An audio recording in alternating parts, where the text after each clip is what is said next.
মিনহা খালাকনাকুম ওয়া ফিহা নুঈদুকুম ওয়া মিনহা নুখরিজুকুম তারাতান উখরা আশহাদু আল্লা ইলাহা। এটার জন্য যদি ইউনূস সরকার কিংবা আওয়ামী সরকার জড়িত থাকে, তারা যদি দায়ী হয়, তাহলে আপনি তো নির্বাচিত সরকার আছেন, আপনার কাছে পাওয়ার আছে, আপনি তাদেরকে ধরে নিয়ে আসেন, আপনি তাদেরকে বিচারের আওতায় নিয়ে আসেন না, সমস্যা কোথায়? কেউ তো বাধা দিচ্ছে না।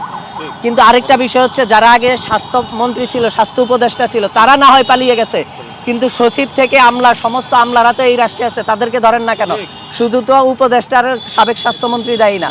ফলে এটার জন্য আমরা স্বাস্থ্য অধিদপ্তর মুখে আজকে প্রতিবাদ স্বরূপ আমরা কফিন হস্তান্তর করব। আমরা শহীদ শিশুদের গায়েবানা জানাজা পড়েছি, অবস্থান কর্মসূচি পালন করেছি। একটি শিশু আসলে আক্রান্ত হয়েছে, ফলে আমরা দলমত নির্বিশেষে আসলে এই আন্দোলনটা করছি। আমরা বিক্ষুব্ধ জনতার ব্যানারে করছি। আমরা এখন হচ্ছে পদযাত্রা করব স্বাস্থ্য অধিদপ্তর অভিমুখে। আইন শৃঙ্খলা বাহিনীর পক্ষ থেকে তো আমরা বাধা পেয়েছি, সেটা আপনারা যখন সাংবাদিক ভাইরা এসেছেন দেখেছেন।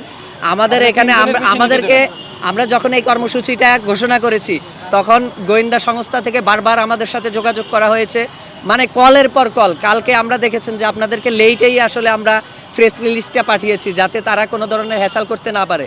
কিন্তু আপনাদেরকে প্রেস রিলিজটা পাঠানোর আধা ঘন্টার মধ্যেই আমাদের কাছে কলের পর কল আসতে শুরু করলো, আমাদেরকে নানাভাবে নিবৃত্ত করার চেষ্টা করলো।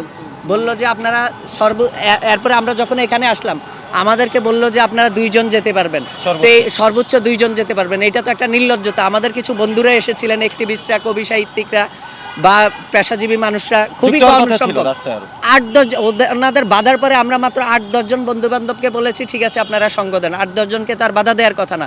আমরা তো এখানে বিশাল বহর নিয়ে গিয়ে স্বাস্থ্য অধিদপ্তর ঘেরাও করতেছি না।